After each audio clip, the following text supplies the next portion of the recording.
بسم اللہ الرحمن الرحیم۔ السلام علیکم ورحمۃ اللہ وبرکاتہ۔ اردو پڑھنا سیکھے پارٹ نمبر 3 کا یہ سبق نمبر 5 ہے۔ اس سے پہلے ہم نے سبق نمبر 3 پڑھا تھا۔ آج ہم ایک نیا سبق پڑھیں گے، تو چلیے ہمارا جو سبق ہے اس کو ہم شروع کرتے ہیں۔ پہلے مسلمان ہونے والے عرب کے لوگ پرلے درجے کے جاہل، نادان اور خدا کے دین سے بے خبر ہو گئے تھے اور شرک و کفر میں ایسے پھنسے تھے کہ ان کی برائی وہ سن بھی نہیں سکتے تھے۔ سچائی کی یہ آواز جس کے کانوں میں سب سے پہلے پڑی وہ حضرت صلی اللہ علیہ وسلم کی بیوی خدیجہ رضی اللہ عنہا ہے۔ رسول صلی اللہ علیہ وسلم نے جب ان کے سامنے خدا کی تعلیم کو پیش کیا تو وہ سننے کے ساتھ مسلمان ہو گئی۔ آپ صلی اللہ علیہ وسلم کے مرد ساتھیوں میں حضرت ابو بکر رضی اللہ عنہ کا نام قریش کے ایک مشہور سوداگر تھے۔ ہمارے رسول صلی اللہ علیہ وسلم نے جب ان کو خدا کا پیغام سنایا تو وہ بھی فوراً کلمہ پڑھ کر مسلمان ہو گئے اور اس وقت سے برابر آپ صلی اللہ علیہ وسلم کے ہر کام میں آپ صلی اللہ علیہ وسلم کے ساتھ ساتھ رہنے لگے۔ آپ صلی اللہ علیہ وسلم کے پیارے چچا ابو طالب کے کمسن بیٹے کا نام علی تھا۔ یہ ہمارے رسول صلی اللہ علیہ وسلم کی گود میں پلے تھے اور آپ صلی اللہ علیہ وسلم کے ہی ساتھ ساتھ رہتے تھے۔ وہ بچپن ہی سے مسلمان رہے۔ آپ صلی اللہ علیہ وسلم کے چہیتے خادم کا نام زید بن حارثہ تھا۔ انہوں نے بھی اسلام کا کلمہ پڑھ لیا اور مسلمان ہو گئے۔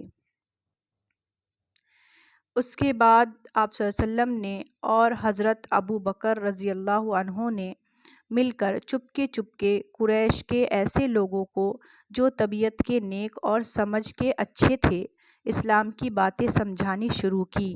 بڑے بڑے نامی لوگوں میں سے 5 آدمی حضرت ابو بکر کے سمجھانے سے مسلمان ہوئے۔ ان کے نام یہ ہیں: حضرت عثمان بن عفان، حضرت زبیر، حضرت عبد الرحمن بن عوف، حضرت سعد بن ابی وقاص اور حضرت طلحہ۔ پھر یہ چرچا چپکے اور لوگوں کے کانوں تک بھی پہنچا اور مدینے میں مسلمانوں کا شمار روز بروز بڑھنے لگا۔ ان میں چند غلام بھی تھے جن کے نام یہ ہیں: حضرت بلال رضی اللہ عنہ، حضرت عمار بن یاسر رضی اللہ عنہ، حضرت خباب بن عرط رضی اللہ عنہ اور حضرت صہیب رضی اللہ عنہ۔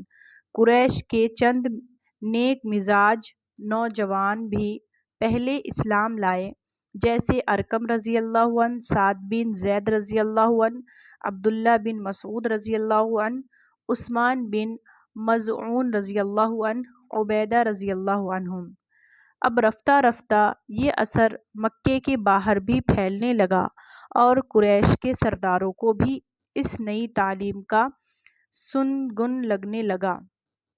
ایک تو جہالت، دوسرے باپ داداؤں کے مذہب کی الفت، دونوں ایسی چیزیں تھیں کہ قریش کے سرداروں کو اس نئے مذہب پر بڑا غصہ آیا۔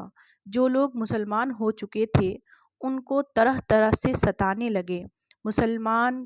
مسلمان پہاڑوں کے دروں اور غاروں میں جا کر چھپ کر نماز پڑھتے تھے اور اللہ کا نام لیتے تھے۔ ایک مرتبہ خود اللہ کے رسول صلی اللہ علیہ وسلم اپنے چچیرے بھائی حضرت علی کو ساتھ لے کر کسی درے میں نماز پڑھ رہے تھے کہ آپ صلی اللہ علیہ وسلم کے چچا ابو طالب آ گئے۔ ان کو یہ نئی چیز عجیب معلوم ہوئی۔ بھتیجے سے پوچھا، یہ کیسا دین ہے؟ فرمایا، یہ ہمارے دادا ابراہیم علیہ السلام کا دین ہے۔ ابو طالب نے کہا، تم شوق سے اس دین پر قائم رہو، میرے ہوتے ہوئے تمہارا کوئی کچھ نہیں کر سکتا۔ 3 برس تک آپ صلی اللہ علیہ وسلم یوں ہی چھپ کر اور چپکے بتوں کے خلاف واز کرتے رہے اور لوگوں کو صحیح دین کا سبق پڑھاتے رہے۔ جو نیک اور سمجھدار ہوتے قبول کر لیتے، اور جو ناسمجھ اور ہٹ دھرم ہوتے وہ نہ مانتے بلکہ الٹے دشمن ہو جاتے۔ اس زمانے میں کعبہ کے پاس ایک گلی تھی جس میں ایک بڑے سچے اور جانثار مسلمان ارقم رضی اللہ عنہ کا گھر تھا۔ یہ گھر اسلام کا پہلا مدرسہ تھا۔ آپ صلی اللہ علیہ وسلم اکثر یہاں تشریف رکھتے تھے اور مسلمانوں سے ملتے اور ان کو خدا کی یاد اور نصیحت کی اچھی اچھی باتیں سناتے اور ان کے ایمان کو مضبوط بناتے۔ جو لوگ اس دین کا شوق